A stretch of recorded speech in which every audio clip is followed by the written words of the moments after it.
ہے کیا اب یہ بھی حکومت کی نااہلی ہے؟ یہ ہمارے دوست احباب اپنے گھر کا گند دوسرے کے گیٹ کے آگے پھینک کے چلے جاتے ہیں۔ اسلام تو ہمیں یہ سبق بالکل نہیں دیتا۔ بسم اللہ الرحمن الرحیم۔ عزیزان من، کیسے آپ؟ امید کرتا ہوں خیریت سے ہوں گے۔ آج ایک نئے موضوع کے ساتھ آپ احباب کی خدمت میں حاضر ہوں۔ اچھا، آج کا موضوع سٹارٹ کرنے سے پہلے چند تصاویر ہیں جو میں آپ کو دکھانا چاہتا ہوں، ذرا یہ دیکھیے، ان کو ملاحظہ کیجیے۔ دوستان من، اب آپ یہ سوچ رہے ہوں گے کہ یہ تصاویر کیوں دکھائے گی، یہ تو کچھ چند ڈھیر ہیں گند کے جو تصاویر کے اندر دکھائے گئے۔ تو جی سامعین، یہ دکھانے کا مقصد انشاءاللہ میں ویڈیو میں آپ کو بتاتا ہوں۔ اصل میں یہ مختلف گلیوں کے کناروں پر پڑا ہوا گند ہے، جو تقریباً آج میں نے فجر کی نماز کے بعد جو ہے نکلا تو یہ تصاویر میں نے لی، اور اس میں سے ایک تصویر ایسی ہے جس میں آپ نے دیکھا ہوگا دیوار پہ وال چاکنگ بھی ہوئی ہے، اور اس کے نیچے کافی گند کا ڈھیر بھی پڑا ہوا ہے۔ تو دوستان من، جو بات آپ سے عرض کرنا چاہتا ہوں وہ یہ ہے کہ یہ اب محلہ ہے اور ٹنچ باٹا کی آبادی ہے، خصوصاً ٹنچ میں رہنے والے دوست احباب اس جگہ کو، ان جگہوں کو پہچان چکے ہوں گے۔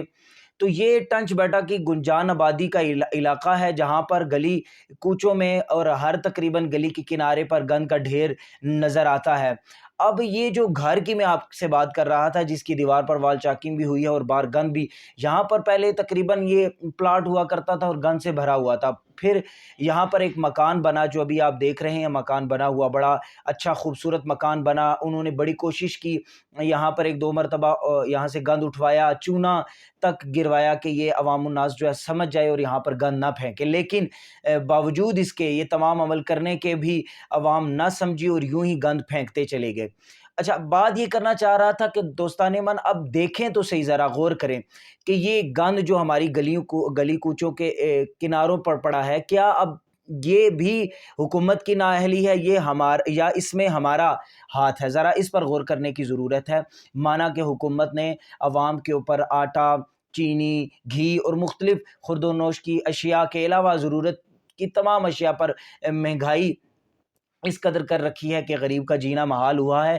ایک تو وہ ظلم کر رہے ہیں، اور ظلم در ظلم یہ کہ ہم خود پر بھی ظلم کر رہے ہیں، وہ الگ الگ صورتوں میں، جس میں سے یہ ایک صورت میں نے آپ کے سامنے رکھی۔ اب آپ مجھے یہ خود بتائیں کہ یہ جو گند کے ڈھیر ہیں، یہاں پر بچے کھیلتے ہیں، یہاں سے گزرتے ہیں، میرا روزانہ یہاں سے گزر ہوتا ہے، تو یہاں پر میں نے اکثر دیکھا ہے جس دنوں میں بارش ہو جائے تو یہاں پر ایک نالی میں سے ایک نالا چل رہا ہوتا ہے گندے پانی کا، جس میں بچوں کے پاؤں بھی لگ رہے ہیں، اور بدبو تو ہر لمحہ یہاں سے اٹھ رہی ہوتی ہے۔ اور پھر جو گھر یہاں پر بنا ہوا ہے، اس کی بالکل کھڑکی سامنے ہے، اس گند کے اوپر کھڑکی ہے، اور یہاں سے گزرنا محال ہوا ہوتا ہے۔ تو آپ سوچیں گھر والے کی کیا کیفیت ہوگی اس وقت۔ لیکن مجال ہے جو لوگوں کو یہ بات سمجھ آئے۔ اور پھر اکثر میں نے دیکھا ہے کہ صبح دو احباب اپنے گھر کا گند دوسرے کے گیٹ کے آگے پھینک کے چلے جاتے ہیں۔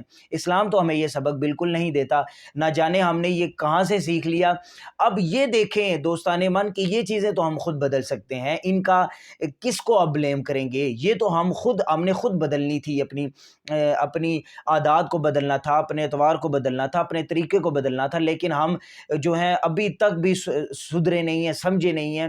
کتنے سال گزر چکے ہیں لیکن ہمیں سمجھ نہیں آ رہی کہ ہم کیا غلطیاں کر رہے ہیں اور کہاں غلطیاں کر رہے ہیں۔ دوستان من، اب اسی کو دیکھ لیں، اس گند کے ڈھیر سے وہ جو ساتھ والا گھر ہے، وہاں پر بیماریوں کی کتنی یہ گند جو ہے وجہ بنتا ہوگا۔ پھر اہل محلہ میں یہ جو جمز یہاں سے اٹھتے ہوں گے، وہاں تک پہنچتے ہوں گے، بچوں کے پاؤں کے ذریعے، ہاتھوں کے ذریعے، کھانے میں، پھر مختلف طریقے سے، مطلب یہ جو گلی علاقے کے تو پورا محلہ ہی ایک طرح کا اس کی زد میں آیا ہوا ہے۔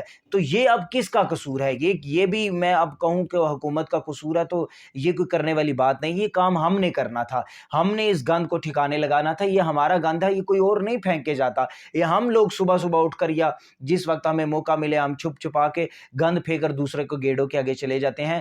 اب آپ اسپتال کا ذرا راؤنڈ تو لگائیں، آپ دیکھیں گے کوئی پیٹ کے مرض کے اندر مبتلا ہے، کوئی سر پکڑ کے بیٹھا ہے، چھوٹی چھوٹی بیماریاں ہیں، بڑی بڑی بیماریاں ہیں، اور عجیب عجیب بیماریاں ہیں۔ تو سامعین محترم، کیوں نہیں ہم اس طرف توجہ کرتے کہ ہم جا کر اسپتالوں میں بھاری بھرکم رقم دے کر پھر اپنا علاج کریں؟ اس سے بہتر نہیں کہ ہم پہلے ہی ایسا کر لیں کہ علاج تک کی اور اسپتال پہنچنے کی نوبت ہی نہ آئے۔ لیکن کہاں ہم یہ بات سمجھنے والے ہیں۔ پھر یہ ساری بات سمجھنے کی ضرورت ہے کہ اس کو ہمیں کنٹرول کرنا ہوگا۔ ہم کوشش کریں گے کہ یہ تمام جو گند کے ڈھیر تھے ان کی جو ہے تصاویر بنا کر بھیج دی جائیں تاکہ یہ گند اٹھا لیا جائے، لیکن دوستان من یہ کب تک ہوگا؟ ہمیں خود احساس ذمہ داری پیدا کرنی ہوگی، ایک ذمہ دار شہری بننا ہوگا، ہمیں تھوڑی سی عقل کرنی ہوگی، انسان بننا ہوگا۔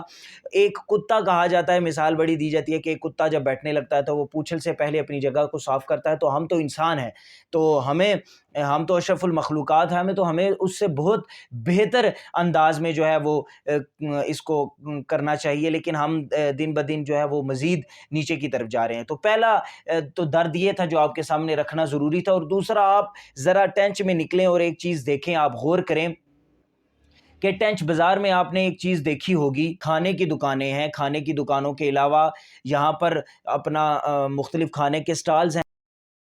اب وہاں پر اگر آپ کبھی جا کر دیکھیں تو آپ کو یہ بات محسوس ہوگی کہ وہاں پر بالکل جو ہے صفائی کا انتظام نہیں ہوتا، لیکن کون بولے، کون سوال اٹھائے؟ چپ چاپ لوگ کھا رہے ہیں، اسی کپڑے کے ساتھ برتن صاف کیے جا رہے ہیں، اسی کپڑے کے ساتھ ٹیبل صاف کیے جا رہے ہیں، دیگیں کھلی ہوئی پڑی ہیں، کوئی ان کو دیکھنے والا نہیں، کوئی پوچھنے والا نہیں، وہی گندے برتن کے اندر کھانا رکھا جا رہا ہے، وہ برتن کھلے ہوئے ہیں، بالکل دکان کے ساتھ گند کا ڈھیر لگا ہوا ہوگا۔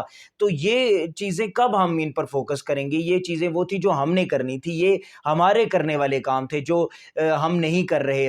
گند کے ڈھیر تو کثرت سے آپ ٹنچ بازار میں دیکھیں گے کہ پڑے ہوئے ہیں، اور پھر جہاں تک عوام کی بات ہے وہ تو بالکل غیر ذمہ دار ہے، اور پھر ادارے تو آپ کو پتہ ہے ایک ہاتھ بڑھ کر مزید غیر ذمہ داری کا ثبوت دیتے ہیں۔ تو یہ کائنڈلی آپ اس بات کو ذرا سا غور کریں کہ ہم کیوں بیمار ہوں، ہم بیماری سے پہلے ہی اس کا مداوع کیوں نہ کر لیں، ہم اس کی بہتری کے لیے، اپنی صحت کو بہتر کرنے کے لیے، دیکھیں صحت ہوگی تو آگے مزید کام ہو پائے گا۔